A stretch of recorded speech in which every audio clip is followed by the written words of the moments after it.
Moi, je pense qu'en fait, on a tout réussi. C'est-à-dire que ce qu'on a voulu en 1848, ce qu'on a voulu en 1936, en fait, on l'a fait. On a fait la paix, on a fait l'éducation, on a fait la santé, on a fait la décolonisation. On n'était pas sûr qu'on la voulait tous, mais enfin, passons. Donc, en gros, en fait, on a réalisé nos objectifs. On a fait la retraite, on a fait les congés payés. Et si vous voulez, si vous regardiez les programmes de 1848, si vous relisez 36, en réalité, on a fait tout ce qu'on avait rêvé de faire. Et la conséquence, c'est que la vie s'est allongée de 25 ans, que les sociétés ont été complètement bousculées, que 80% des femmes sont devenues salariées, que 76% des gamins passent le bac, que 46% des jeunes d'une génération sont à l'université. On a construit une société sur l'école, sur l'éducation, sur la vie longue.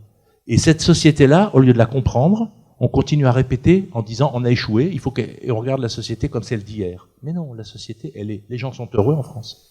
75% des gens disent tout le temps qu'ils sont heureux dans toutes les études, dans leur vie privée. Ils sont en plein désarroi dans leur vie publique. Ils sont en plein désespoir sur l'avenir du pays, de la France et du monde. Mais eux, individuellement, ils sont heureux. Attendez, quand vous avez gagné 6 heures de vie par jour, que vous avez rajouté une génération depuis la guerre, et qu'en plus vous avez à peu près le nombre d'enfants que les femmes désirent, c'est quand même des critères fondamentaux de bonheur, n'importe où sur la planète. Bon. Or, en gros, la France, sur tous ces champs, le nombre d'enfants par femme, l'espérance de vie, elle est leader mondiale. C'est des enjeux absolument déterminants. Mais ça, c'est pas ça qu'on vient d'avancer. C'est la réussite de 1848 et des conquêtes du mouvement ouvrier. Moi, je dirais les choses comme ça. Le problème, c'est qu'après, on est entré dans un nouveau monde. Et on est sorti des sociétés de classe parce qu'on avait détruit les classes par l'éducation. Mais c'est une bonne nouvelle. Quand on éduque les gens, vous savez que chaque gamin qui marche dans la rue, il a 220 000 euros s'il a fait bac plus 3. Il a 220 000 euros d'argent public dans la tête. On peut pas les lui enlever. Cet investissement qu'on fait sur chaque jeune. Bon. Donc cette société-là, on l'a pas comprise comment elle a fonctionné. On est devenu mobile. On est devenu des individus extrêmement discontinus. Et on en est extrêmement heureux. Vous savez, il y a 3 chiffres qui sont toujours fascinants. C'est donc 25 ans d'espérance de vie gagnée. On perd ses parents à 63 ans dans cette société. À la Libération, on les perdait à 40 ans, 45 ans. Ça veut dire qu'on perd ses parents quand on est déjà à la retraite. Et on est grands-parents à 53 ans. En moyenne, alors les moyennes c'est con, mais ça donne un ordre de grandeur. Ça veut dire qu'on a une fin de vie difficile. Il y a le chômage, il y a la retraite, on est grands-parents, on va perdre ses parents, et quand ils meurent, on est déjà à la retraite. Donc on se perce, avant on se passait parfois l'entreprise, tout ça, maintenant on se passe quoi, la chaise roulante, la maison de retraite, etc. C'est vachement compliqué. Et on a une dépression aussi de ces populations très très particulières, parce qu'on n'a pas repensé la place des plus de 60 ans dans la société. Ils sont le tiers de la société, et on s'en occupe pas. Donc on est dans une société de mobilité. En moyenne, on change de partenaire érotique tous les 8 ans, on change d'emploi tous les 11 ans, et on change de maison tous les 10 ans. Donc c'est un système mobile dans lequel on est rentré très massivement.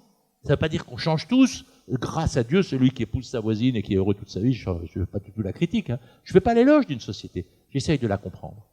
Il y a une autre chose, un autre chiffre qui est quand même phénoménal.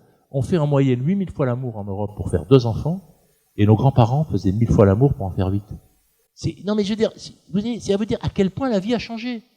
À quel point l'enjeu de la vie intime des couples n'a plus rien à voir. Je veux dire, des choses aussi fondamentales, et on parle comme si la société n'avait pas changé. Et en même temps, les jeunes de banlieue, 0. Ils peuvent pas faire l'amour, ils ont des logements trop petits, ils ont pas de décohabitation, on s'en fout complètement. Donc on a une partie de la société qui est complètement en dehors de notre modèle érotique, et tout le monde s'en fout. Et non, ils s'en foutent pas, donc ils vont dire... Le modèle de la Syrie, c'est quand même un imaginaire du viol, aussi. Donc je veux dire, c'est cette société où il y a une partie de la société qui est complètement exclue de ses valeurs de mobilité, de ses valeurs de sexualité, etc. Comment vous voulez qu'on vive ensemble? C'est ça l'enjeu culturel de notre société. C'est pas de savoir si on va mettre la culture en numérique. Donc là, on est dans tout ça. Et donc je crois que si vous voulez, il faut se dire que très fondamentalement, c'est les fondements de notre lecture politique du monde qui a profondément changé. Et que nos lectures en termes d'abord de classe, etc., il reste fondamental. Il y a des patrons, il y a des ouvriers, il y a du capital, il y a du travail, bien entendu. Mais ce n'est qu'un élément parmi d'autres. Vous savez, la place du travail, je vais revenir. Pour avoir droit à sa retraite en France, il faut avoir travaillé 67 000 heures. 42 ans à 35 heures. Vous savez combien de temps vous allez vivre? 700 000 heures. Ça veut dire que le temps passé au travail, c'est 10% de l'existence en Europe aujourd'hui. C'était 40% en 1914. 40%. On est passé à 10%. Mais c'est clair que l'enjeu principal des gens, c'est pas le travail. Le travail est un élément essentiel, fondamental, de création, de bonheur, etc. Et le temps passé au travail, il est très concentré, entre 24 et 59 ans en réalité, sur une période assez courte. Et c'est bien pour ça que je vous rappellerai les temps de nos sociétés. Je sais que chaque fois que je dis ça, tout le monde dit non, pas moi. Mais si, pas moi, moi aussi. On est dans un bouleversement des équilibres des temps et de la durée du travail. La durée du travail légale en 1914, c'était 200 000 heures, je vous rappelle. La durée légale aujourd'hui, c'est 63 000 heures. Alors on peut dire qu'on fait plus, etc. Tous. Enfin, il faut quand même avoir l'évolution qui est absolument gigantesque. Bon. Et je me permettrai, dans cette auguste maison, de vous rappeler Karl Marx. Qui a écrit « On mesure la qualité d'une société à la qualité de ses temps libres et pas à la qualité de sa production ». C'est quand même Karl Marx. N'oubliez jamais ça. Et qui a dit « C'est la vie hors travail qui fait la productivité du travail », c'est Schumpeter. Donc je veux dire que la question, elle n'est pas de minorer le travail, elle est de comprendre le lien entre travail et non-travail. Et qu'on a complètement inversé ce lien. Donc on est dans une société de vie longue, de travail court et de travail généralisé, sauf les chômeurs. Tout ça pour dire quoi? Et on l'a bien vu le 11 janvier, avant que j'entre dans mon sujet. Il y a eu 3 Frances le 11 janvier. Une France minoritaire, la nôtre, celle des enfants de Jules Ferry, tous les gens qui avaient fait des études, qui sont fonctionnaires, enseignants, pédagogues, à 86% à gauche qui a manifesté, à 14% à droite. Et celle de droite, elle était plutôt Juppé, on va dire, pour aller vite. Juppé centriste. Mais il y a 52% des gens qui n'ont pas manifesté, ils étaient fâchés contre le fait qu'on soit permis de faire ça en France, à la France. Ils ne savaient pas trop qui était Charlie Hebdo. Mais ces 52%-là, ils n'ont pas manifesté tellement ils étaient en colère. Ils étaient en colère, en gros, contre les Arabes, quoi. Ils ne le diraient pas comme ça, mais en gros, ils ont voté FN ou Sarko. Bon. Et puis, il y avait les banlieues. Les banlieues, la plupart du temps, elles n'ont pas manifesté non plus, parce que même si elles n'étaient pas d'accord avec les attentats, elles n'étaient pas Charlie. Parce qu'elles trouvaient que c'était scandaleux de dessiner le prophète comme ça. D'ailleurs, ils n'avaient jamais vu un dessin de Charlie Hebdo, mais enfin, ils savaient en gros qu'on avait fait des trucs blasphématoires. Et donc, je veux dire, ce discours-là était bien plus important. La ville de France, on a le moins manifesté, c'est Marseille. Et ce qui est extraordinaire, c'est que c'est la seule ville de France, il y a eu 2 manifs, une de droite, une de gauche. On n'a même pas été capable de manifester ensemble. Et en plus, il y a eu 80 000 manifestants en tout, alors qu'il y en a eu 300 000 à Lyon, pour donner des métropoles à peu près de même taille. Alors que, on pourrait dire que Marseille, c'est la grande ville de l'intégration, de l'OM, de l'immigration, etc. Résultat, pas du tout. Donc, ne nous racontons pas d'histoire. Il y a 3 France. Et la question politique, pour moi, c'est est-ce que les enfants de Jules Ferry seront s'allier avec les enfants de l'immigration ou pas? Et pas avec la classe ouvrière. Regardez ce qui se passe aux États-Unis. Le deal, c'est Obama et les Mexicains. Je veux dire, et nous, on est en train encore de rêver à une espèce de mythe de classe qui, pour l'instant essentiel, ce sont des propriétaires de maisons Phoenix périurbaines, dotés de bergers allemands et votent au Front National. Je schématise comme si j'avais mal lu l'autre, mais je fais exprès de schématiser. Mais faisons attention à nos images. Par contre, l'alliance des enfants de l'éducation avec la jeunesse et avec l'immigration, ça c'est un enjeu politique majeur. Comment on fait une politique de la jeunesse? Parce qu'on a beau dire qu'on en fait une, m'excuserez, j'en vois pas. Et quant à l'immigration, j'y reviendrai, j'en vois pas non plus. Donc je dirais les choses comme ça. Alors pour vous décrire rapidement la société, je veux dire, d'abord acceptons que jamais le monde n'a changé aussi vite que depuis 25 ans. Jamais. Dans l'histoire de l'humanité. Je veux dire, Internet, il y a 25 ans, ça n'existait pas. L'emploi féminin, il est à 50% et à 80%. Le téléphone portable, ça n'existait pas. On est dans une période où les innovations d'usage sont en train de bousculer les modes de vie. Quand j'ai dit innovation d'usage, c'est qu'il y a eu des époques de révolution industrielle où c'était les innovations scientifiques qui ont bouleversé l'humanité, ou les innovations techniques. Nous, c'est vraiment des innovations d'usage. Regardez Blablacar. Bon, Blablacar, c'est 2 millions de voyages par mois. Par mois. Les gens qui montent dans le système Blablacar. C'est 200 TGV qui ne sont pas utilisés. Allez faire des prévisions avec ça d'investissement à long terme. Bon. Mais au fond, c'est jamais que de l'autostop organisé. Mais en même temps, c'est 2 millions de voyageurs par mois, dont une grosse partie n'aurait pas voyagé. Une partie, c'est une substitution pratique. Mais on pourrait prendre d'autres modèles. La révolution informatique est en train de complètement bouleverser les sociétés, de mener, mais en même temps, ça favorise la voiture. Donc on est sur des multiples systèmes. On est dans des systèmes de changement extraordinairement rapides, et c'est pour ça que je vous ai donné quelques chiffres sur le temps de travail, 10 à 12%. Vous savez combien de bébés naissent hors mariage? 57%. Vous savez qu'on a fait le mariage pour tous. C'est quand même pas mal dans une société où 57% des bébés naissent hors mariage. Le concept était vraiment puissant. Et vous savez aussi qu'il y avait eu 2 années où on avait dépassé 10% de bébés hors mariage. C'est 1919 et 1945. Dans l'histoire de la société française, jamais on n'avait dépassé 10% d'enfants hors mariage, sauf au moment des guerres. Enfin, de la fin des guerres. Vous voyez bien pourquoi les hommes sont rentrés en masse. Et on passe à 60%. Ça veut dire que la société est sortie de son cadre anthropologique d'une façon radicale. C'est ça que ça veut dire. Le chiffre en soi ne m'intéresse pas. Et l'autre jour, j'ai ouvert le congrès de l'UIMM, je leur ai raconté ça. Alors, je les voyais tous très chics. Lui-même, vous savez, c'est l'Union patronale de la métallurgie, c'est pas vraiment la gauche. Et je leur dis, mais faites attention, ce sont vos filles et vos femmes qui font des enfants en mariage. C'est pas les bobos gauchistes en mini-jupe. Non, non, attendez, pas du tout. C'est partout, chez vous aussi. Alors l'autre fois, il y a Dassault, j'expliquais ça à Dassault, il était furieux, il dit, c'est pas les sociologues qui vont nous sortir des statistiques économiques. Je dis, pas une statistique économique. Comprenez la puissance du changement. Et pas, la politique n'y est pour rien. Il n'y a jamais eu de manif. Le PS n'a pas été pour le bébé hors mariage ou contre. La société est sortie de son lit anthropologique depuis 68. C'est ça, 68. 68, c'est pas des revendications. C'est un rapport au réel. Et ça, c'est un changement profond qu'on a du mal à comprendre. Bon, à part ça, on fait 45 km par jour. Et ça, par exemple, on faisait 5 km jusqu'aux années 60. Qui connaît le territoire politique? Quand je fais 45 km par jour, ça veut dire que 62% des Français ne travaillent pas dans la commune où ils habitent. Quand je vote comme habitant ou comme producteur, comme citoyen ou comme acteur de la production. Mais c'est complètement différent. Les collectivités locales, c'est devenu une association de locataires ou de propriétaires. Qu'est-ce qu'on veut? Du calme, pas de bruit, une bonne école, une bonne police, pas d'immigrés. Excusez-moi de résumer rapidement ce qu'on veut. On ne le dit pas comme ça. Mais si j'arrive en disant je vais mettre une usine, on me dit attends, ça va pas, j'ai acheté une maison, j'ai acheté un jardin, etc. Si on dit je vais mettre un foyer de jeunes immigrants, bon non, écoute, tu sais, ici ils seront pas bien, il n'y a pas de transport, etc. Mais en réalité, on sait tous comment ça fonctionne. Donc je veux dire, cette démocratie, alors on fait des tas de réformes, mais quand est-ce qu'on va toucher à la carte électorale?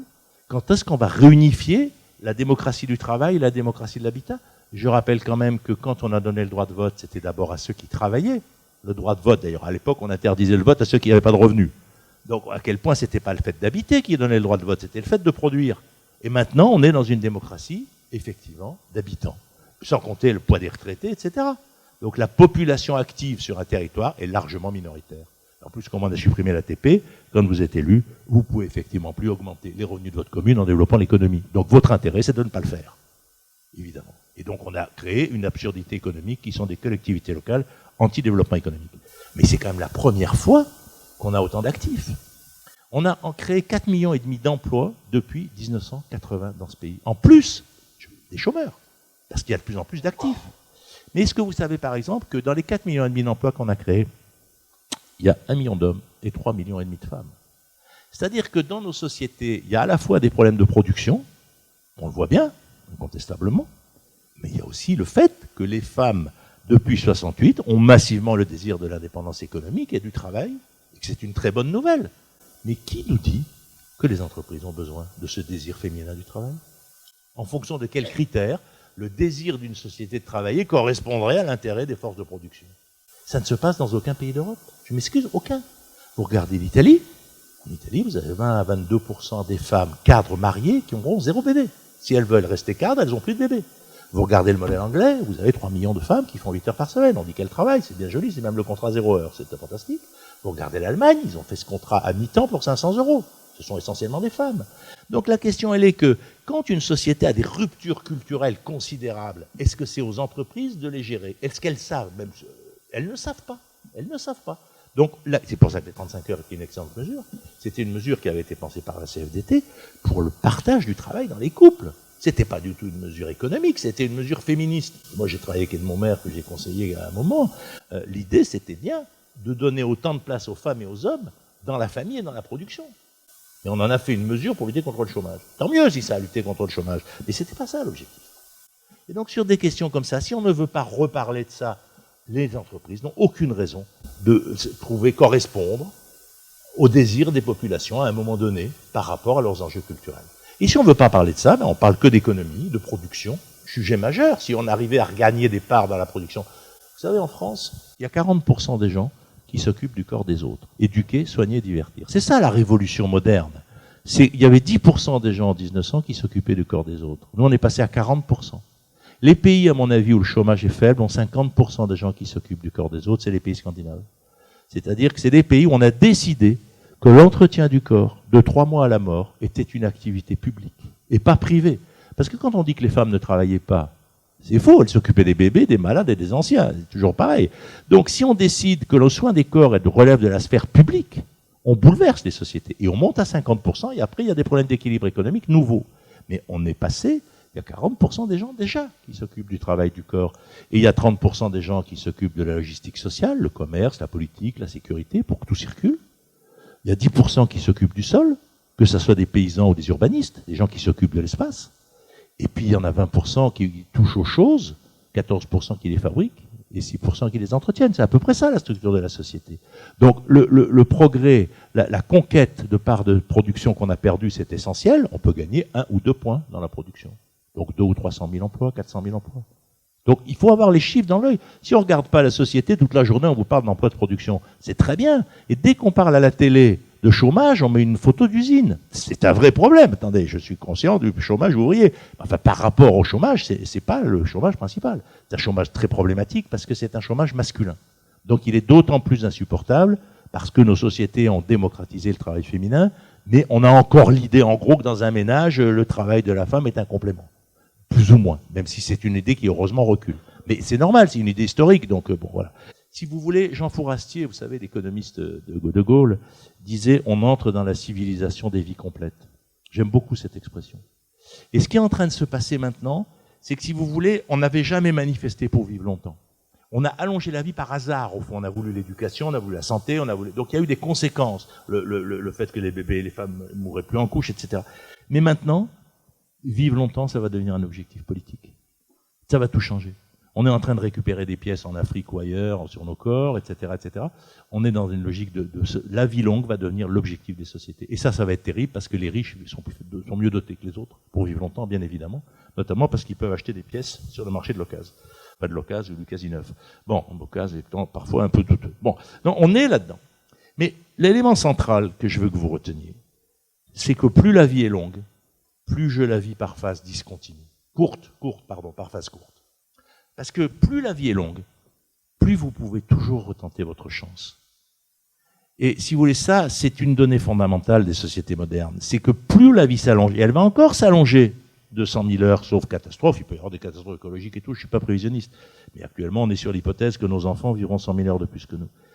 On va, de coup, vivre des séquences de plus en plus courtes. Parce qu'en permanence, je suis pas content de mon couple, je recommence. Je suis pas content de mon boulot, je change. Alors là, le chômage nous calme, mais je déménage, je change de région. 48% des retraités rêvent de déménager. Les chiffres sont fulgurants dans ces mobilités. Et regardez, si vous voulez, c'est sûr que pour faire 8000 fois l'amour, pour faire avec le même partenaire, il faut beaucoup de créativité. Non, mais c'est vrai pour tout. Je veux dire, vous voyez, je parle de choses intimes, vous dites pourquoi il nous parle de ça. Mais parce qu'elle est là, la société. Regardez cette société de discontinuité qui va naître de ça. Parce que plus la vie est longue, plus je veux des séquences courtes, plus je suis un zappeur. Un zappeur de pratique, un zappeur de croyance. Je vote FN. La prochaine fois, peut-être Socialos, s'ils sont sympas. Bon, la truc. Donc, on est dans ces zappeurs. On peut pas dire l'électorat Front National. Oui, il y a presque la moitié des Français qui ont voté une fois Front National. Dans cette salle, il y en a quelques-uns.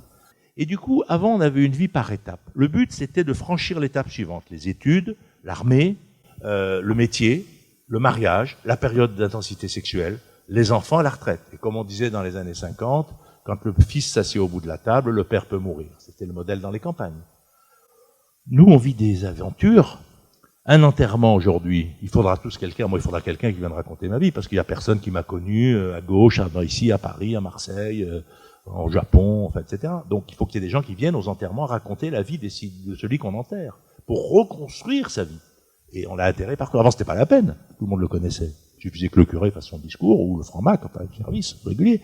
Donc, cette vie discontinue, cette vie d'aventure, c'est devenu le rêve des gens. Et l'État n'arrête pas de produire des lois, alors que les gens, ce qu'ils veulent, c'est de la discontinuité. La vraie question qui nous est posée, c'est comment on démocratise la discontinuité, alors qu'actuellement, elle n'est pas démocratisée à toute la société. Et nous, on n'arrête pas de produire des lois et des règlements à des gens qui veulent du changement. Donc, dans cette société, si vous voulez, la véritable frontière, c'est le temps. C'est ça qu'il faut comprendre. Les sociétés se sont battues sur l'espace. Les sociétés ont fait des conquêtes, on a fait des colonies, on était grands, on a déplacé nos frontières, on a conquis la Belgique, on a conquis l'Algérie, etc. Mais aujourd'hui, la Terre est entièrement habitée. On sait très bien qu'elle est trop petite. L'espérance de vie moyenne, si vous vous rendez compte ce qui se passait si tous les terriens vivaient comme des Français, mais on serait 13 milliards. Donc je veux dire, heureusement qu'ils meurent jeunes, les autres. Faut pas le dire comme ça fait vraiment réac de dire ça, mais enfin bon. Donc si on va à défendre nos valeurs, on dit que tout le monde doit vivre pareil, ce qui est la moindre des choses. Mais la conséquence écologique, elle est considérable. Donc comment on a à la fois un projet de libération humaniste, de vouloir que tout le monde vive pareil, et une interrogation écologique qui fait que c'est une catastrophe. Comment on peut faire ce genre de paradoxe et ne pas en faire une réflexion politique centrale? C'est quand même capital. Et donc, nos sociétés sont des sociétés du temps. Les écolos sont les premiers à l'avoir pensé. L'écologie est la première pensée politique du temps. Ils pensent le temps futur. Nous, on est d'un camp où on pense la société d'abord par le social. La droite le pense d'abord par les frontières. Historiquement, la droite, c'est l'armée, l'industrie, l'agriculture, les églises. C'est une culture du territoire. Nous, on a une culture du social. Mais aujourd'hui, les écolos, même s'ils se prennent les pieds dans le tapis assez souvent, alors après ils m'engueulent, ils disent pourquoi tu tapes sur les écolos que tu n'arrêtes pas de dire que l'enjeu écologique est central. Je dis oui d'accord, mais parce que comme parti politique, vous êtes un peu grotesque. Mais les valeurs qu'ils portent sont tout à fait essentielles. Et bien sûr, parce qu'ils ont compris l'enjeu du temps. Mais dans l'enjeu du temps, il n'y a pas que la durée, le futur, il y a aussi la vitesse. Et on est dans une société de la vitesse, on est dans une société de la multi-activité, et donc on est dans une société du manque de temps, alors qu'on n'a jamais eu autant de temps. Mais c'est parce que le nombre de choses qu'on fait, mais c'est insensé. Si vous avez un gamin qui fait pas au moins du cheval et du piano, il va rater sa vie. Si cet été, vous n'avez pas fait 4 départs en vacances, y compris un petit saut, un séjour c'est complètement nul. Donc je veux dire, vous savez, quand on a créé le Club Med, moi j'ai beaucoup travaillé en tourisme, les séjours les plus courts, c'était 3 mois. On vous prenait pas à moins de 3 mois. Parce qu'on avait l'idée qu'on partait en vacances pour se rencontrer. Il fallait qu'on ait le temps de parler, voilà. 3 mois, on prenait. Nous, maintenant, ils sont à 2 jours. Week-end, on peut faire week-end Club Med. Ça a été une bataille. Moi, quand je conseillais le président du Club Med, on était à 1 semaine. Mais ça veut dire que c'est plus le même objet, c'est pas la durée, qui en soi n'a pas un intérêt central. Cette société de la vitesse, de la multi-activité, où je peux téléphoner de ma voiture, etc., etc. Donc, on peut faire un nombre de choses extraordinaires, et du coup, ceux qui font des choses en font de plus en plus. Et du coup, ceux qui n'en font pas en ont de moins en moins à faire. Moi, j'arrive à diriger une entreprise, j'ai comme mandat d'élu local, je crois que j'ai bien fait mon boulot, j'ai transformé le centre-ville de Marseille, j'écris à peu près un livre par an, je conseille plein de grandes entreprises, mais c'est pas un problème avec Internet, avec mon téléphone portable, j'ai même pas besoin d'avoir beaucoup de personnel, je veux dire, simplement, ça marche en permanence, et du coup, ça favorise ceux qui font déjà. Parce que la technique nous renforce, et elle augmente les écarts. Et donc, à pas très nombreux, on peut occuper beaucoup d'emplois, on peut occuper beaucoup de positions sociales. Et du coup, il y a une inégalité qui se creuse. Donc, si vous êtes dans cette société, la première chose qu'on fait quand on a du temps, c'est de se déplacer. La mobilité est le cœur de ces sociétés modernes. On était dans des sociétés sédentaires. Et au fond, les classes ouvrières, c'était des paysans qu'on avait amenés en ville, mais ils ont reconstruit dans leur quartier rouge à peu près ce qu'ils avaient dans leur village. La maison du peuple, une culture entre soi, etc. Des choses magnifiques souvent d'ailleurs. Mais nous, on n'est plus là-dedans. On est dans la mobilité généralisée. Il y a 1 milliard de gens qui parcourent la planète, on a des infos tous les jours partout, etc. Bon, le trou dans la couche d'ozone, on le connaît en commun. Enfin bon, on est dans l'unité, dans la mobilité. C'est que dans une société comme ça, le lieu principal, c'est plus l'espace public, c'est le domicile. Parce que le domicile, c'est là où on rencontre les autres, c'est là où on regarde la télé, c'est le lieu du lien, paradoxalement. On passe beaucoup plus de temps chez nous. Les 100 000 heures de télé, on les passe à la maison. On a augmenté. Pourquoi les gens se battent pour avoir des jardins ? 53% des Français ont un jardin. Mais c'est parce que le jardin est un lieu du lien social. On y reçoit ses amis, il y a un barbecue, il y a un chien, etc. C'est un autre type de lien. Mais donc on a fait rentrer le lien privé dans la sphère privée, alors qu'avant le logement c'était la famille. Nous, non, on a fait rentrer nos amis dans la sphère privée. Et vous savez, il y a une énorme différence entre le barbecue où chacun mène sa côtelette et son rosé.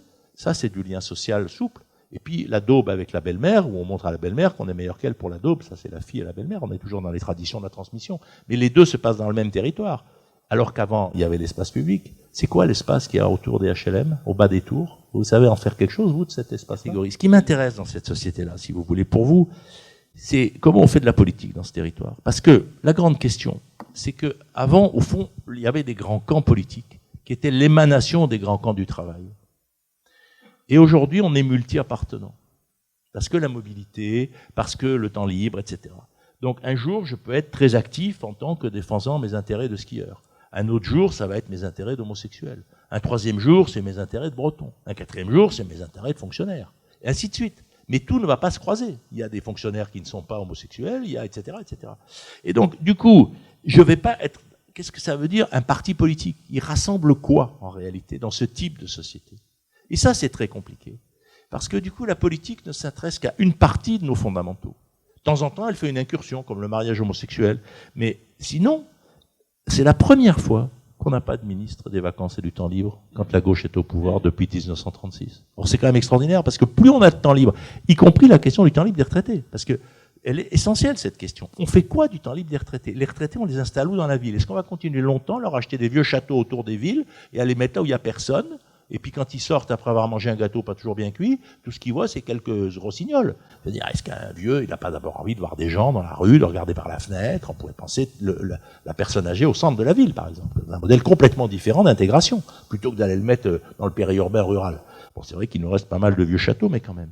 Donc, si vous voulez, ça pose des questions dans l'organisation des sociétés qui sont extrêmement profondes. C'est ça dont devraient discuter les partis politiques. Comment on fait de la politique dans ce monde-là?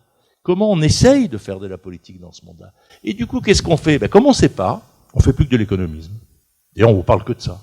Le seul ministre qui a un peu la cote, c'est Macron, quoi. Et au fond, si vous voulez, c'est un monde... au fond, la révolution industrielle, c'est vraiment le hard qui a transformé les sociétés et les cultures. La production, les mines, la construction des grandes fonctions publiques. Nous, c'est le soft qui transforme le hard. Et c'est ça qui est complètement nouveau. C'est-à-dire que c'est les qualités d'usage qui font le succès des produits. On va dans les grandes régions touristiques, habiter. En France, par exemple, prenez la Provence. Il y avait 2 millions d'habitants quand j'ai fait mes études, il y en a 5 millions aujourd'hui. Il y a 120 000 Français qui s'installent tous les ans entre Perpignan et Nice. 120 000. C'est-à-dire, en 10 ans, il y a autant que de pieds noirs qui sont arrivés d'Algérie. Bon, donc, si vous voulez, la population française se glisse vers les rivages, vers les grandes villes comme Nantes, comme Bordeaux, comme Lille, etc. Donc, des villes qui ont en forte qualité de vie. Une ville qui marche bien aujourd'hui, c'est Haussmann plus le Club Med. C'est ça une ville qui marche bien. Le meilleur exemple, c'est évidemment Paris. Enfin, vous vous rendez compte, il y a 4 millions de gens qui vont se faire bronzer entre une rivière polluée et une voie rapide et qui sont contents. Moi, quand j'étais conseiller du président du Club Med, on m'aurait dit, on a un nouveau concept là, on va faire un grand machin pour les touristes entre la Seine et l'hôtel de ville, et on va mettre 4 millions de mecs en maillot de bain, ils pourront pas se baigner. J'aurais pas investi un copec de l'entreprise là-dessus. J'aurais dit au patron, non mais là, c'est ton truc, moi j'y crois pas, hein, comme conseiller. Bon, heureusement, on m'a pas demandé mon avis. Eh ben, ça marche du feu de Dieu. Bon. Et donc, on est en train de faire de la ville la ville bobo, la ville centre, est un lieu de qualité de vie. Moi, je dis, c'est Haussmann plus le Club Med. Je fais du vélo, j'aime baigner, il y a de la culture, je peux draguer, il y a de la musique, c'est beau. Ça marche vachement bien, les gens sont contents comme tout. Et ils votent socialo, parce qu'on est bon, nous, pour faire ça. Planter des fleurs, tout ça.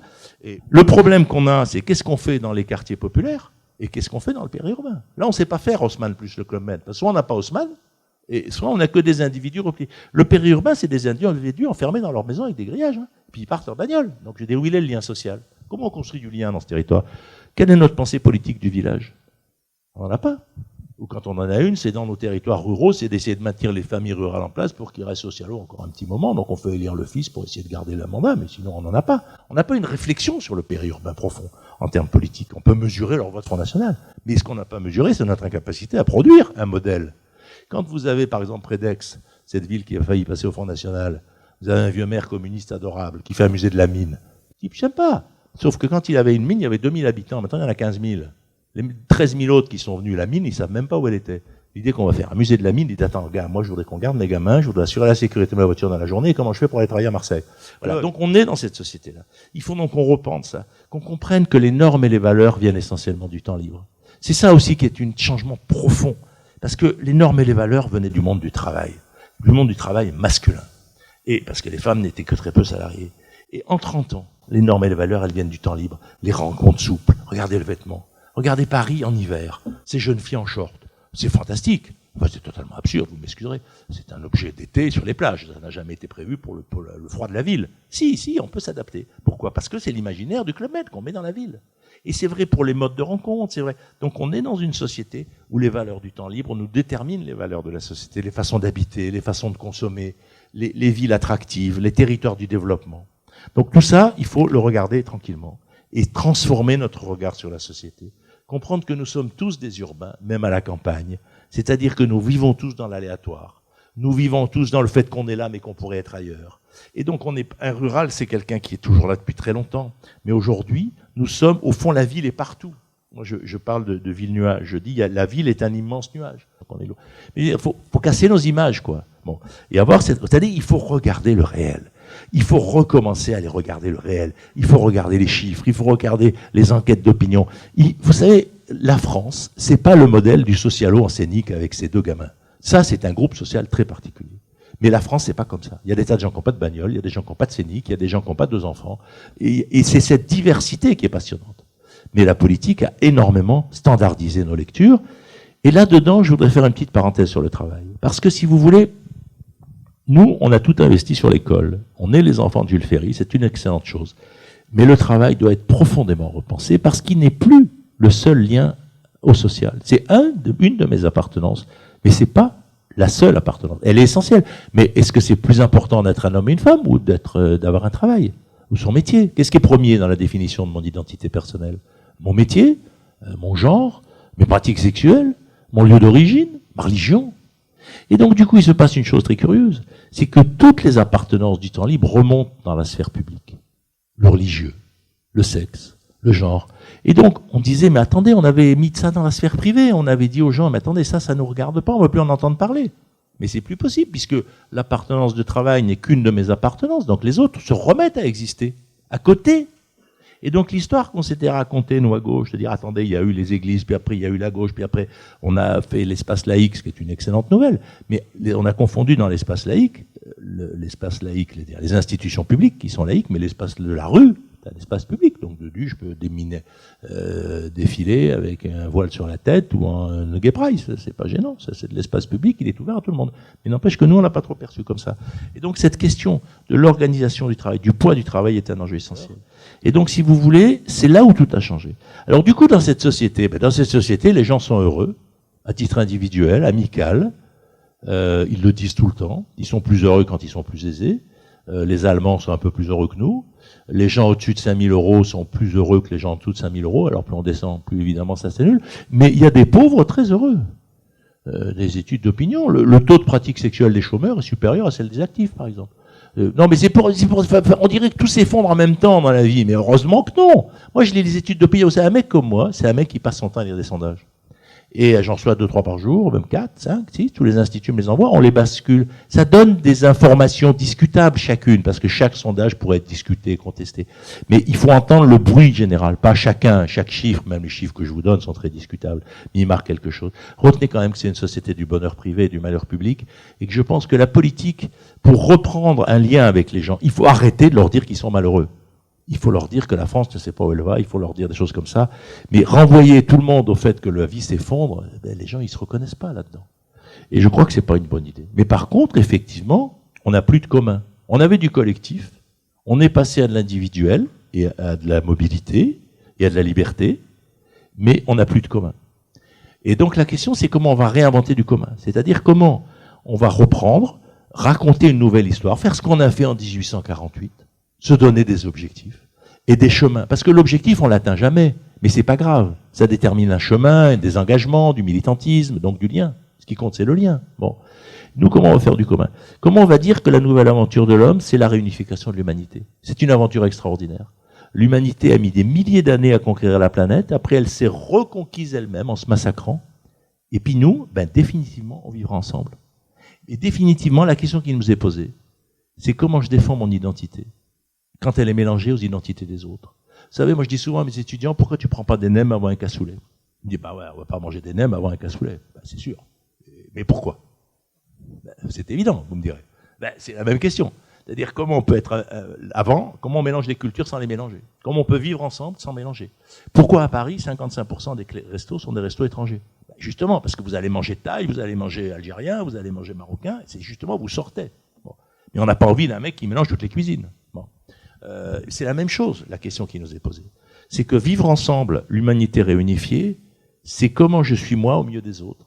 Et comment on visite les uns les autres. Qu'est-ce qui va se passer quand il y aura 25 millions de Chinois qui visiteront Paris tous les ans? Vous allez le prendre comment au PS? Non, mais je dis ça parce que là, on est à 1 milliard de tourismes internationaux. On va passer à 2 milliards dans les 20 ans. Il y a des projections qui font qu'effectivement, en France, on pourrait avoir effectivement peut-être 10 à 15 millions de touristes chinois ou indiens. Comment on le vit? Comment on pense une société où on est nous, ceux qui sont visités? Parce que quand on va au Maghreb, on trouve normal de visiter le Maghreb. Bon, il y a beaucoup d'Arabes, vous me direz, comme disait Tapi, mais il y en a encore presque un peu autant à Marseille, donc finalement, ça ne change pas tellement. Mais par contre, comment on fait ça? Et donc comment? Mais en même temps, on a une histoire de la relation entre ces cultures, souvent catastrophique, parce que nous, on a notre tragédie coloniale qu'on a du mal à digérer, mais il a encore plus que nous du mal à la digérer. Mais comment on va faire avec la Chine, avec l'Inde? Pourquoi est-ce qu'il n'y a pas en Ile-de-France un immense musée chinois? Il n'y a aucun musée en Europe sur la civilisation chinoise. C'est extraordinaire. Si on veut connaître la culture chinoise, il faut aller en Chine. Mais oui, ça vous énerve. Mais quand vous voulez connaître la culture égyptienne, vous allez au Louvre. C'est commode, c'est de l'autre côté. Évidemment, mais pas la culture chinoise. Donc pourquoi est-ce qu'il n'y a pas un immense musée comme il y a Euro Disney? Pourquoi il n'y a pas la même chose? Pour qu'on puisse connaître cette culture, la comprendre. Vous savez quand même que les 2/3 de l'humanité sont en Asie. Je ne veux pas vous faire peur, mais il faut quand même avoir une vision de la répartition des populations et des cultures. Qui sont, alors l'Afrique est en plein développement, donc ça change, mais quand même. Voilà. Et je crois que si vous voulez quand même que cette pensée de l'humanité réunifiée, cette pensée du faire qu'on n'a qu'une seule terre à partager, ça doit devenir forcément des idées de base. Or, c'est pas complètement des idées de base. Et au fond, ce qui est très compliqué aujourd'hui, c'est qu'on est des individus de plus en plus isolés face à une humanité de plus en plus rassemblée. Et c'est deux échelles quasiment impossibles à vivre. Tous les jours, vous regardez les nouvelles et vous dites qu'est-ce que j'y peux. Vous regardez ces horreurs en Méditerranée, de gens qui se noient tous les jours, et qu'est-ce que vous y pouvez? Bon. Alors, il y a un type, l'autre jour, il a dit un truc pas con, il a dit si au moins chaque pays d'Europe finançait un bateau. Ça, c'est idiot, mais c'était intelligent. Enfin, c'était intelligent parce que c'était précis. C'est vrai, chaque pays d'Europe pourrait financer un bateau. Bon, au moins, on fait une revendication, il y en a 8 actuellement. Donc c'est vrai qu'on pourrait financer chacun un bateau. Bon. Mais ce qu'il y a, c'est que si on finance chacun un bateau, l'année d'après, il faudra sans doute mettre 2 bateaux, parce que bon, plus c'est confortable, heureusement, quand il y aura plus de morts, il y aura plus de passeurs. Tant mieux, d'ailleurs, il vaut mieux qu'ils passent vivants que morts, évidemment. Mais bon, on est là dans des logiques extrêmement complexes. Mais comment on gère ce genre de choses? Comment on gère ce genre de souffrance? Parce que ça nous fait mal. Et qu'est-ce qu'on peut faire? On peut pas aller manifester. On peut manifester contre quoi? Bon. Donc là, on est sur des systèmes où on se sent dépossédé de la prise de pouvoir sur le réel. C'est aussi pour ça qu'on se replie sur le privé. Et à côté de ça, vous avez des partis politiques qui continuent à fonctionner avec des vieux fondamentaux, qui se reproduisent d'apparatchik en apparatchik. Alors on a des organisations de jeunesse qui fabriquent des bébés apparatchiks, qui grandissent. Et après, ils deviennent des vieux apparatchiks, ils prennent le cartable du vieux, ils reprennent son mandat, etc. Mais je veux dire, la société, elle n'est pas là. Elle est fondamentalement pas là. La première revendication des Français, c'est que le gouvernement soit à moitié fait avec des gens qui n'ont pas de carte de parti politique. 76% des gens rêvent d'un gouvernement où il y a des grandes figures. D'ailleurs, je signale, il y a 2 figures qui n'ont pas de carte dans ce parti. 2, dont Emmanuel Macron. Et c'est pas hasard s'il est aussi populaire. Parce qu'il n'a pas été formaté par la machine politique. Qui est belle, hein. Mais on ne peut pas renouveler si on ne renouvelle pas le système de lecture. Si on ne regarde pas autrement la production, si on ne comprend pas que la grande entreprise... La chance de la France, vous savez, c'est d'avoir eu Colbert. Colbert nous a donné 2 choses absolument extraordinaires. Il nous a dit, on peut fabriquer des entreprises privées qui produisent des biens publics. Ça, c'est une idée extraordinaire. C'est pour ça qu'on est leader mondial dans le béton, dans l'assainissement, etc. Alors, je ne veux pas faire l'éloge de Bouygues, je suis devenu fanatique de Bouygues, mais c'est vrai. On est leader mondial de ces biens publics portés par des entreprises privées. Or, c'est ça dont a besoin l'Afrique au XXIe siècle. Le grand enjeu en Afrique, c'est l'équipement en biens publics. Nous avons les entreprises pour le faire. Est-ce que nous allons former nos jeunes de banlieue qui ont déjà les langues et les cultures pour qu'ils y développent l'électricité, les autoroutes, etc. Est-ce qu'on va construire ces stratégies économiques avec les gens qu'on a pour le faire? Bon, donc ça, c'est si vous voulez, c'est un enjeu absolument énorme. Et puis le deuxième enjeu, évidemment, c'est qu'on est le pays le plus désiré de la planète. On est le premier pays touristique au monde. Et donc, on est le pays qui vend le plus tout ce qui relève de la beauté, du luxe, du soin du corps. Par exemple, la plupart des femmes de la planète mettent des produits français, de toutes les couleurs, etc. Et donc, on est à la fois le lieu du désir et on est en même temps le lieu des biens publics. Mais au lieu de faire de ça un modèle de développement, vous savez, les Américains, ils ont construit leur développement sur le cinéma. Ils ont dit le cinéma va être le moyen de penser et de gérer le monde. Les Allemands, ils ont construit leur développement sur le fait qu'ils ont pris leurs artisans, ils les ont mis dans des usines. Nous, on a mis des immigrés dans les usines qui venaient de la campagne. Donc on a dit comment on produit avec des gens qui n'ont pas de compétences. Eux, ils ont fait l'inverse. Ils ont dit comment on produit avec nos artisans, donc avec l'honneur de l'artisan dans l'usine. Les Anglais, ils ont toujours été d'abord une île. C'est Londres, l'Angleterre, en réalité. Si on c'est le reste, il n'y a rien, en fait. Et donc c'est l'échange. Donc la mondialisation, chacun amène sa culture autour de la table. Où est-ce que je suis le plus créatif? Eh ben nous, on est créatifs dans les biens publics et on est créatifs dans effectivement les objets du désir, la beauté de la France, la beauté des corps, la beauté des objets. On n'est pas les seuls, mais sur ces 2 changements, on est très productifs. Ben, notre économie doit être centrée là-dessus. Les Allemands, ils sont centrés. Ça ne veut pas dire qu'à côté des Mercedes, ils ne fabriquent pas des brouettes aussi. Mais d'abord, ils fabriquent des Mercedes. Et je crois que la mondialisation, c'est l'art de que chaque culture s'interroge sur là où elle est la meilleure pour en faire le cœur de sa production. Pas le monopole, le cœur de sa production. Et en France, ben, comme le cœur de nous, c'est quand même le tourisme, c'est effectivement cette image de la France. Le problème, c'est qu'on ne considère pas ça comme honorable. Parce qu'un vrai métier, c'est un métier de production.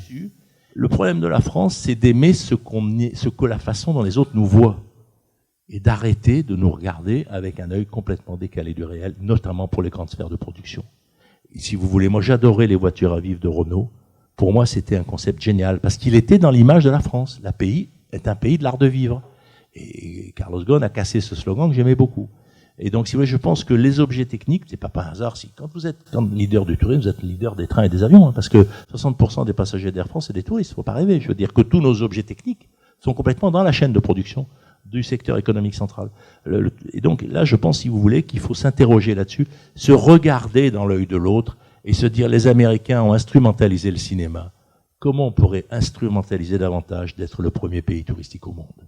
Et ça, quand même, on est le seul pays au monde où il y a plus de touristes que d'habitants. Il y a 85 millions de gens qui viennent dormir en France. Alors, on peut discuter les chiffres et tout, mais 85 millions, c'est quand même beaucoup. Justement, les Italiens ont sauvé 130 000 personnes. C'est rien au niveau de l'Europe. C'est énorme au niveau de l'idéologie d'extrême droite. Mais au niveau de l'Europe, 130 000 personnes de plus ou de moins, on les voit pas. Par contre, ce qu'on voit bien, c'est comment on est rentré dans un champ de lecture sociale porté par les extrêmes droites, par les intellectuels d'extrême droite, par Houellebecq, par tout ça, mais depuis 25 ans, et qu'on n'a pas su mener la bataille en face. Je rappelle que tant qu'il y avait des libertés de circulation avec l'Algérie, on avait moins de circulation en réalité, on avait moins de migration. Donc l'idée que le fait de faire un mur, effectivement, permet qu'il n'y ait pas de passage, sauf pour ceux qui sautent par-dessus, en fait, c'est une idée totalement discutable. C'est pas aussi simple que ça. Maintenant, qu'elle apparaisse juste dans l'opinion publique, parce qu'effectivement, nous n'avons construit aucun discours sur la question de l'immigration. Nous n'avons construit aucun discours. En quoi on y gagne avec les immigrés? Qu'est-ce qu'on a gagné? Les seuls discours qu'on peut éventuellement tenir, c'est un discours patronal. Non, il faudra en faire plus, ça fait baisser les salaires, donc ça a une forme d'utilité. Bon, ce discours, on le voit bien, au MEDEF, c'est celui qui tient. Mais nous, à gauche, qu'est-ce qu'on a tenu? Rien.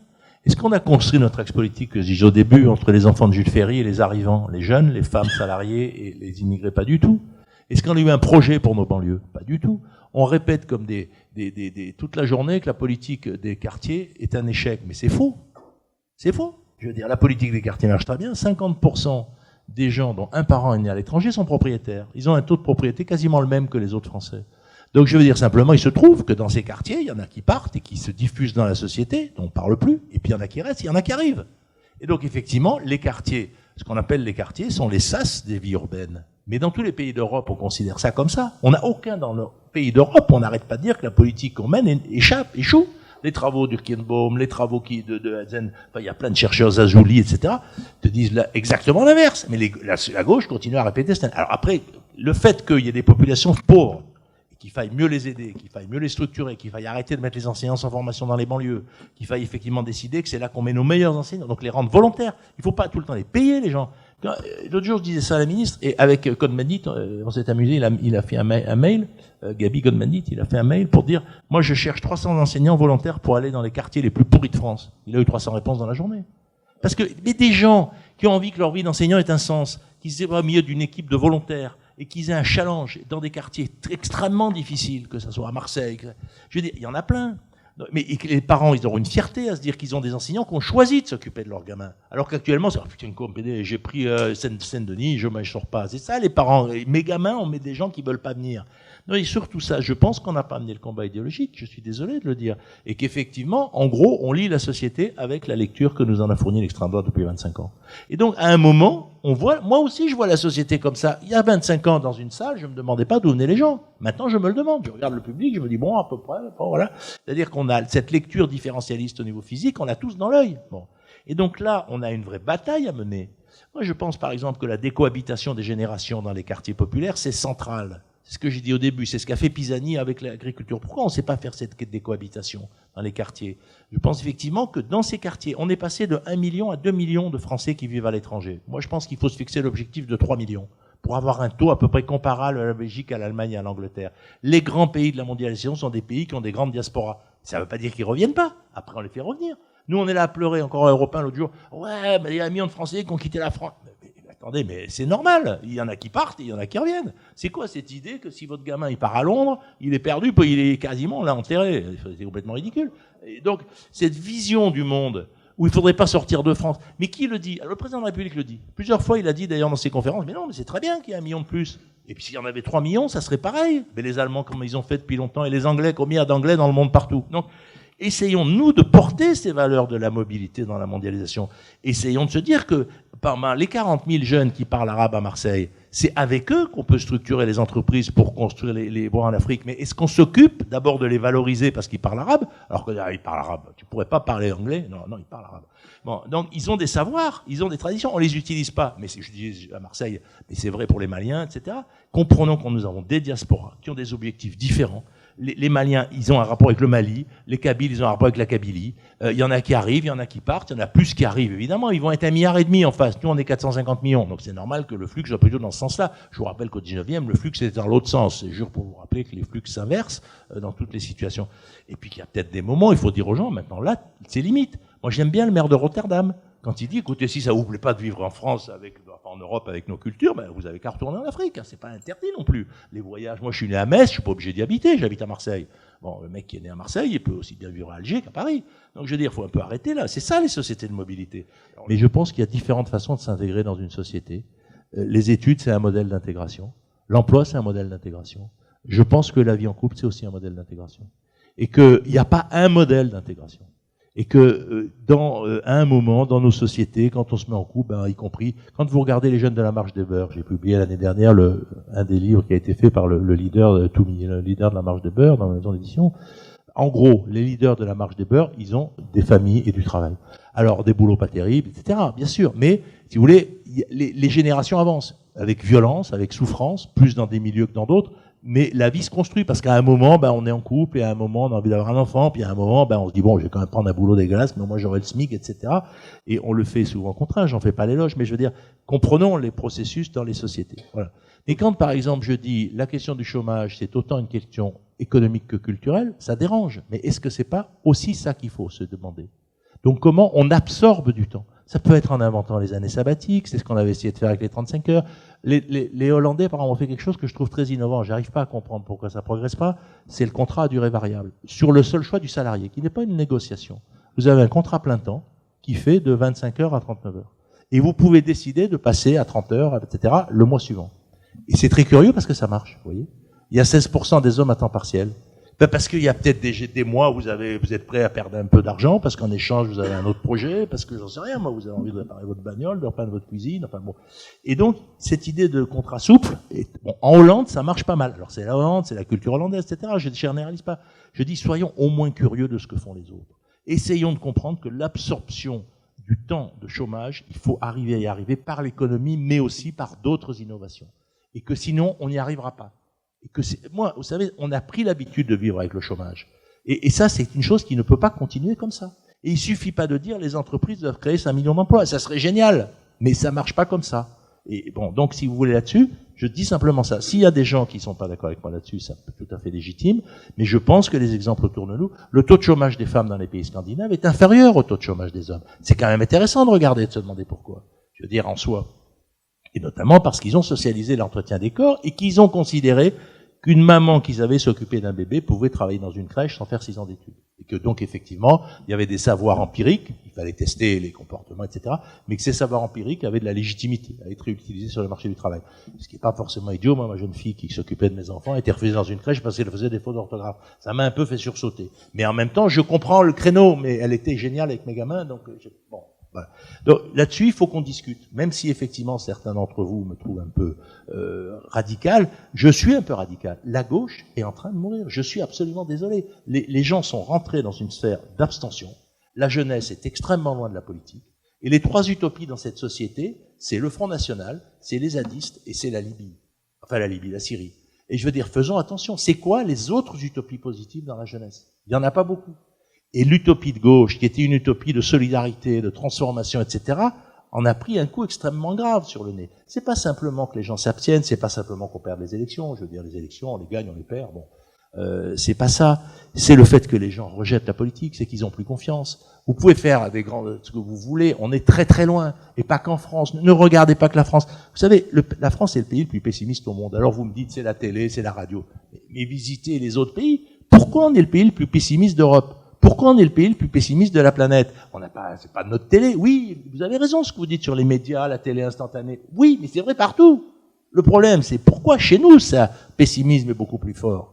Et pourquoi, effectivement, la 5e puissance économique du monde, à l'image et des discours, on entend à la radio des discours, on dirait qu'on est le dernier pays de la planète. il faut quand même pas rigoler. On est un des pays leaders dans plein de productions, etc. On est le pays qui se décrit le plus. Le décrit au sens négatif. Je veux dire, si vous voulez, c'est vrai qu'on est un pays moniste, et qu'avec les Américains, on est les deux pays qui avons voulu porter des valeurs universelles, et qu'on a fait, donc le fait de ne plus porter de sens politique nous est particulièrement difficile. Ça, je suis tout à fait d'accord avec vous, vous avez raison, mais après, je veux dire, c'est un fait, je dirais. Bon. Il se trouve que dans la mondialisation, le poids relatif des cultures change. Et que dans la mondialisation, il y a de nouvelles cultures créatrices de formes, de systèmes, de valeurs, de hiérarchies, de logique de l'honneur, qui rentrent dans le jeu. Il y a les cultures chinoises, il y a les cultures indiennes, mais il y a des cultures africaines, etc. Nous ne sommes plus le cœur du processus. Alors, s'il faut qu'on passe par une période fasciste, parce qu'effectivement, on était au sommet et qu'on n'y est plus, c'est ça qui est en train de nous arriver. Parce que la réalité, c'est qu'évidemment, comme on était au cœur de l'Occident, en plus, nous, on était contre. Donc, on était contre la domination de l'Occident, mais en même temps, on en profitait quand même. Bon. Et en plus, depuis la guerre, on a profité qu'avec le système communiste, l'idée, c'était en gros, il y a eu un compromis social en Europe, qui a été fait entre le patrimoine de capital, les salariés, pour éviter la progression du communisme. Et on a construit l'Europe sur ce phénomène. Et effectivement, quand les pays de l'Est sont sortis du communisme, on leur devait quelque chose. Parce que eux, s'ils ont vécu cette dictature, ça nous a permis de vivre confortablement. Et on leur a rien donné. Et quand on les a fait rentrer dans l'Europe, on n'a même pas été capable de faire un grand référendum sur le thème, effectivement, du fait qu'on retrouvait des gens qui avaient en partie, ils n'avaient pas souffert pour nous, c'était pas du tout l'histoire. Mais de fait, on avait profité de ça. Et que, effectivement, pour empêcher l'évolution du communisme, on avait eu un compromis social, le modèle social européen, qui est une exception dans l'histoire. Et donc, on en sort, forcément.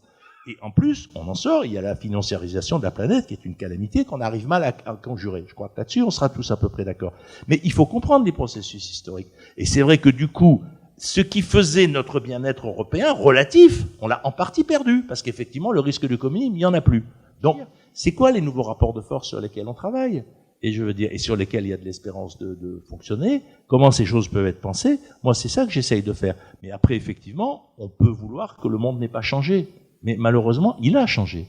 La grande question de cette société, c'est la montée des extrémismes identitaires. Je veux dire, parce qu'il y a deux enjeux. Il y a la montée des risques écologiques qui sont considérables. Le problème qui se passe dans notre société collaborative, c'est qu'on sait créer des grandes solidarités, on sait créer des grandes oppositions. On a très bien vu que le refus du référendum de Maastricht a été en grande partie lié à la qualité de la campagne sur Internet. On a bien vu qu'en Tunisie, ça a joué énormément de rôle pour faire connaître ce jeune qui s'était suicidé par le feu. Donc, mais comment après on construit ? C'est-à-dire, et là on n'a pas encore forcément trouvé les clés. On finira peut-être par les trouver. En ce moment, on est capable de produire du refus, et donc c'est déjà pas si mal de savoir se dire non. Mais comment on dit oui ? Et comment la construction d'une pensée politique. C'est un travail très compliqué. Il faut des multitudes d'acteurs, il faut des intellectuels, il faut des politiques, etc. Or là, on a changé de jeu brutalement après 1789. Au fond, l'effondrement de l'URSS a quand même complètement changé les fondamentaux. D'abord du destin européen, et même nous, parce que quand même les communistes, c'était un peu nous. C'était pas nous, mais enfin en gros, c'était quand même la gauche, quoi. Bon, et il se trouve que la gauche était totalitaire. Et que si je vous dis, oui d'accord, mais en fait les communistes ont tué 50 millions de personnes, c'est pas tellement plus sympa que les nazis qui ont tué autant, vous dites c'est scandaleux de dire ça au Parti Socialiste. Bien sûr, mais quelque part c'est quand même vrai. Bon, même si c'est, bon, on peut revenir. Et quand le président de la République fait avant-hier cette remarque sur le Parti communiste, je suis pas naïf au point de croire qu'il l'avait pas hyper calculé. Donc je veux dire qu'il y a, parce qu'on ne sait pas le genre de blague qu'on fait à la télé. Enfin, je veux dire, on peut dire ça dans le privé, mais en principe, si on le pense, si on le dit à la télé, c'est qu'on a calculé son effet. Non, là, on est sur des questions fondamentales. Le désir révolutionnaire a largement quitté ces sociétés. On a des millions de chômeurs, comme on n'a quasiment jamais eu, sauf à la crise de 29, et il y a peu de révoltes. Même en Grèce, il y a une révolte électorale, ils votent pour... Mais n'empêche que. Pourquoi ? Ben parce que les systèmes sont très structurés. Et que mine de rien, même si les gens ont des conditions difficiles, les filets de sécurité par rapport à ce qu'ils étaient... La crise des années 30, il n'y avait pas de filets de sécurité. Donc je veux dire, on peut dire c'est pareil, mais ça n'a rien à voir. Parce que, je veux dire, nous, on a, grâce à Dieu, la moitié, pas tout à fait la moitié des chômeurs qui sont indemnisés, etc. Donc on a des systèmes de protection. Voilà, mais la question, si vous voulez, moi ce que j'essaye de faire, c'est de regarder le changement et de dire en même temps comment on va faire du politique dans ce type de société. Alors certaines des choses que je peux dire peuvent vous être désagréables, certaines sont sans doute excessives ou autres, comme dans tout propos dit un peu vite, mais sur le fond, c'est quand même ça mon vrai objectif. Et si on ne le fait pas, la gauche n'existera plus. Parce que je veux dire, à un moment, la gauche c'est une période historique, effectivement elle est née derrière les Lumières, etc. Elle est née avec ses qualités et ses défauts, mais elle portait des valeurs de solidarité. Et elles portaient des valeurs de justice. Et ces valeurs-là, il faut qu'on arrive à les protéger. En ce moment, on recule sur ces valeurs. On recule. L'inégalité. Quand je parle pourquoi je parle du statut de la fonction publique? Je sais très bien que ça vous hérisse. Parce que franchement, il y a des 5 millions de chômeurs. Il y a des gens qui travaillent à la journée. Il y a des gens qui ont un contrat à vie. C'est quoi l'égalité dans une société comme ça? Alors bien sûr, c'est désagréable de dire il faut rediscuter de ça. On pourrait dire tout le monde pourrait être fonctionnaire. Mais ça, le malheur, c'est qu'on a essayé dans les pays de l'Est et ça n'a pas marché. D'autres pays européens, par exemple, là-dessus, ont décidé qu'on devenait fonctionnaire après 40 ans. Est-ce que c'est une décision absurde de considérer que la fonction publique, c'est un deuxième métier dans une carrière? On peut discuter de ces choses-là. Et c'est pas scandaleux d'en discuter. En France, on n'en discute pas. Et la gauche, là-dessus, elle doit en discuter. Parce que plus la vie s'allonge, plus effectivement la question de savoir si on peut comprendre qu'à un certain âge, on a envie de plus de stabilité qu'à une autre. C'est vrai dans nos vies privées, c'est vrai partout. Ça n'a rien de scandaleux de considérer, ou les contrats de travail qui deviennent de plus en plus difficiles à casser dans la durée. La stabilité des gens de plus de 40 ans, Dieu sait si c'est un vrai sujet. Y compris de plus de 50 ans, où là on a un énorme problème parce qu'ils sont justement ceux-là qu'on renvoie au chômage et on leur dit t'es trop vieux. Donc on est dans une... Donc la question de produire de la sécurité au-delà d'un certain âge, voilà, il faut qu'on puisse parler de ces choses-là.